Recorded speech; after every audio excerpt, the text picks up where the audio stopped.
گھر میں دانوں کا جو بھرولا ہے وہ بھرا ہوا ہے، ہم نے 10-15 من پورے سال کے دانے اکٹھے کر لیے، پھر بھی پریشان ہے کہاں سے کھائیں گے۔ 4-5 توڑے چاولوں کے، سپر چاولوں کے، کائنات کا چاول، اعلیٰ نسل کا چاول، وہ 4-5 توڑے گھر میں پڑے ہیں، پورا سال گزر جائے گا، پھر بھی پریشان ہے، پتہ نہیں کیا ہے، رزق پورا نہیں ہو رہا۔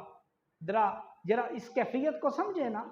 میرے گھر میں فریج ہے، پورے ہفتے کی سبزی میں نے لا کے رکھی ہے، پورے ہفتے کا فروٹ میں نے فریج میں لا کے رکھا ہے، میرے گھر کے کچن میں پورے مہینے کا راشن پڑا ہوا ہے، اس کے باوجود انسان خوش نہیں ہے، اس کے باوجود انسان پریشان ہے، اس کے باوجود ہماری یہ حالت ہے۔ اور پھر دیکھیں ان سیلاب زدگان کو، آج ان کو کس چیز کی ضرورت ہے، آج وہ کس مشکل دور سے گزر رہے ہیں، کس کٹھن مرحلے سے وہ گزر رہے ہیں۔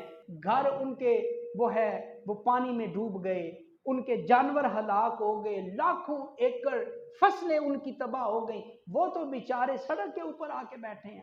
تو اللہ کریم کا شکر ادا کرے۔ دیکھیں نا، وہ بھی تو اسی رب کو ماننے والے ہیں، اسی رب کو ماننے والے ہیں، ہم بھی اسی رب کو ماننے والے ہیں، وہ بھی رب کی مخلوق ہیں، ہم بھی رب کی مخلوق ہیں۔ تو ہر حال میں اللہ کا شکر ادا کرے۔ اے مالک تیرا شکر ہے، اے مالک تیرا شکر ہے کہ تو نے مجھے اپنے اس امتحان میں نہیں ڈالا، اور مالک بغیر امتحان کے ہی تو نے مجھے اپنی رحمتوں کا نور عطا فرما دیا۔ ہر وقت اللہ کی بارگاہ میں شکر ادا کیا کرے۔ اور یہ جو خیر خواہی کا جذبہ ہے، خیر خواہی کا جذبہ، ایک دوسرے کے کام آنے کا جذبہ، آج تو اللہ ماشاءاللہ بھائی کو نہیں دیکھ سکتا، بھائی کو نہیں دیکھ سکتا، یقین جانے کزنوں کو نہیں دیکھ سکتے۔ یہ جن کو ہم کہتے ہیں نا شریک، اور شریکہ نو اگ لا دینی ہے تو شریکہ نو اگ لگ گئی ہے، وہ شریک کوئی پرائے لوگ نہیں ہوتے، وہ سگے خون کے رشتہ داروں کو لوگ شریک کہتے ہیں۔